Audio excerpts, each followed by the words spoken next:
Hello everyone, welcome to this video, and today I'm going to be going over the Minecraft 20W16A/snapshot. In this video, it will basically be a tutorial on how to get to the Nether and what you can do in this new snapshot in the Nether. So basically what you do is you click single player, you can load up your new world in the new snapshot, of course, and when the world loads, you start. So the first thing you're going to need is about 4 wood. You obviously use your fist to break the wood, and then once all 4 pieces of wood are broken, you have to open your inventory, put the wood in, and take the planks out. The next step is to craft the wooden plank by putting 4 pieces of wood into there using wooden planks into a crafting table. Once you've placed the crafting table down, you are going to need to put 2 pieces of wood down to make 4 sticks.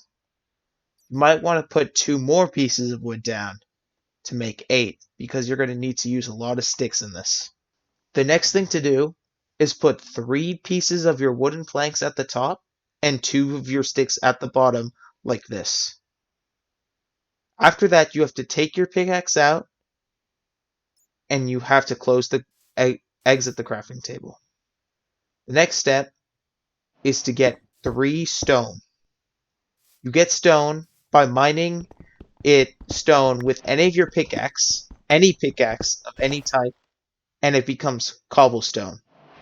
The next step is you open your crafting table, put 3 cobblestone at the top and 2 sticks at the bottom, just like the first one. The next step is you have to find 3 iron. 4 is recommended because you'll need a 4th later. You can only get iron when you break it with a stone or above. It will not break if you break it with a wooden pickaxe. So you have to break it with a stone.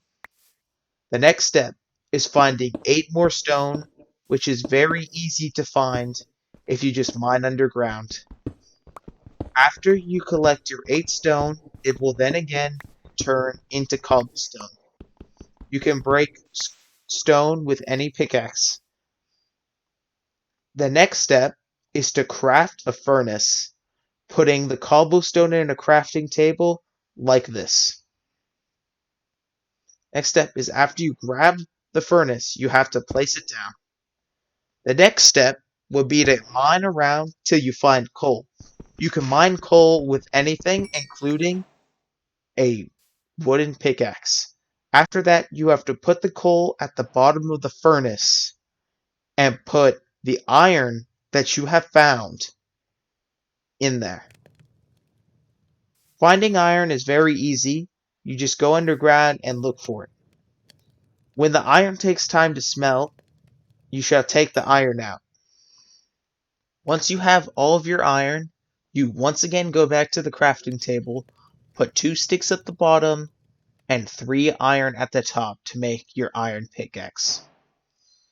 This is the rarest material you can find in the overworld, diamonds. You can only break diamonds with a iron, diamond, or netherite pickaxe. Once you have collected your diamonds, you put 3 of the diamonds at the top and 2 at the bottom. You then collect your pickaxe, and then you're on to the next step.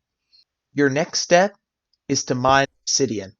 You can't mine obsidian with wooden, stone, iron, or gold. You can only not mine it with diamond or netherite. Obsidian takes about 9.5 seconds to break, so it does take a while. But all you need is 10 obsidian. After you have collected your 10 obsidian, you place 2 pieces at the bottom of any block there, but that is optional. 3 at the top, then place your block. 2 there, place your block. and then you put 3 down. The blocks do not have to be there, but it's easier to construct your portal if you do not have creative mode. The next step is to use that one extra piece of iron you have. You have to find a block called gravel. They're mostly found on beaches and shorelines and underwater. Also, you can find them in caves. If you, it's a random chance, but once you break a piece of gravel enough times, it will turn into flint. You then go onto the crafting table and put them in a diagonal form. Does not matter which way you put it. And then you take out your newly crafted flint and steel. The next and final step to get to the Nether is to take your flint and steel and right click in the portal frame. Then, in order to get into the Nether, you just jump in and wait a few seconds. Once you're in the Nether, there is lots of things you can do and explore. While we're in the Nether, I will be going over the different mobs that spawn. Right now, we are in the Warped Forest. Mobs that spawn in the Warped Forest are mostly Endermen. Warped Forests are really good for finding Endermen, and a very easy way to get to the end, considering there are tons of them. The next biome I will be going over is a Nether Fortress. Mobs that spawn here are zombified piglins, wither skeletons, skeletons, and blazes. The next biome I will be going over is the Nether Wasteland. The mobs that spawn here consist of strays. One of the next biomes I will be going over is the Crimson Forest. In the Crimson Forest you can find lots of different mobs such as piglins and hoglins. There's also a chance you can find the zombified hoglin. The zombified hoglin and the hoglin meat they tend to fight.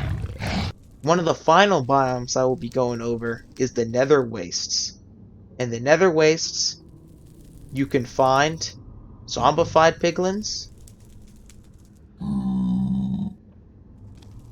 magma cubes, piglins, and hoglins. The next biome I will be talking about is the basalt biome. In the basalt biome, mainly the only mob that spawns are magma cubes. Occasionally there will be the piglins, hoglins, and sometimes skeletons. This biome I am currently in is the Soul Sand Valley. In the Soul Sand Valley, there are skeletons, endermen, and hoglins. But also, if you put flint and steel on the soul sand turns blue. Actually, hoglins don't spawn in the Soul Sand Valley. They spawn in the Crimson Forest and will mostly stay away from the Soul Sand Valley. A few interesting facts about striders are, if you spawn them outside of lava, they will shiver and turn purple. But if you put saddles on them and guide them with a warped fungus on a stick, you can put them in lava and they will turn red again. If you right click, they will go faster, and the longer they're in lava, the faster they'll go.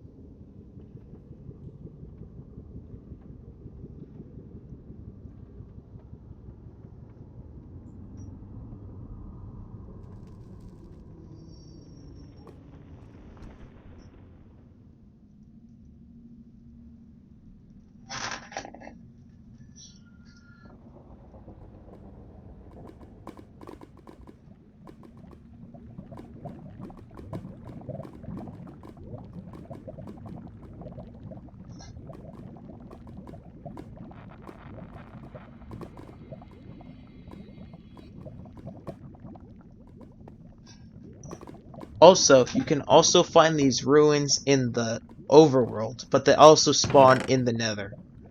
In these, there are several different items you can use for the Nether, and a broken Nether portal consisting of crying obsidian and obsidian.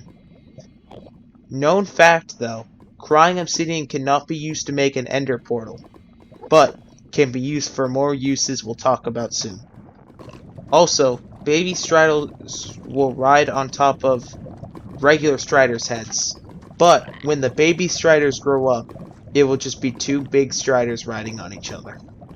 One of the many new blocks called Nether Gold Ore can be broken by any pickaxe in the game, including a wooden pickaxe, and will give you a gold ingot when broken. In the warped forest, there are also these vines that will grow upward instead of downward.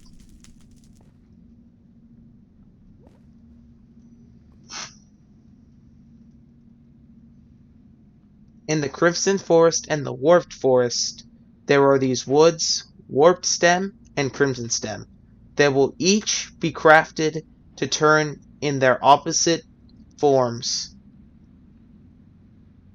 Crimson Planks and Warped Planks. Some more interesting facts about piglins is if you drop them gold, they'll throw an item back at you after they're done examining it.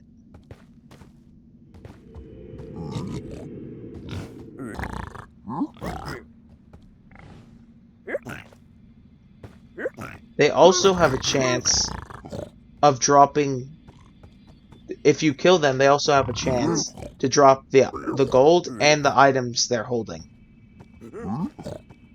Hoglins will also not attack you if you are wearing gold armor. There is also new armor and weapons called netherite weapons. There's the netherite sword, netherite pickaxe, netherite axe, netherite hoe, netherite shovel, netherite helmet, netherite chestplate, netherite leggings, and netherite boots. You can get netherite tools and armor when finding super rare ancient debris in the nether by mining. Once you find ancient debris, you have to smelt it and get enough of it to make a netherite ore.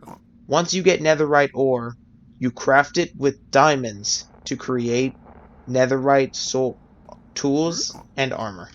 Another interesting fact is you can tell when you switch biomes now if you just walk in between the biomes.